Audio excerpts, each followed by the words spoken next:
ওয়ায়ারজিউ আহলুহু ওয়া মালুহু, তিনটা বস্তু কবর পর্যন্ত যাইয়া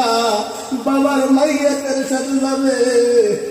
আত্মীয় স্বজন সবাই যাবে, বাবা যাবে, ছেলে যাবে, সবাই যাবে, কিন্তু কবর পর্যন্ত যাইয়া রে বন্ধু ওই মাইয়াতটাকে কবর পর্যন্ত রাইখা দুইটা বস্তু রিটার্ন চলে আসবে, আহলুহু ওয়া মালুহু, আত্মীয় স্বজন করে আসবে, মাল সম্পত্তি করে আসবে।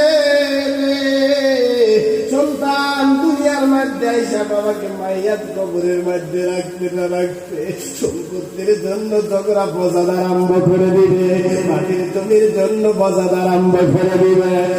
নবীতে বলে দিলেন ফসাদ হয়ে যাবে, কিন্তু আপনার সাথে কি থাকবেন নি জানেননি, বলে আপনার সাথে থাকবে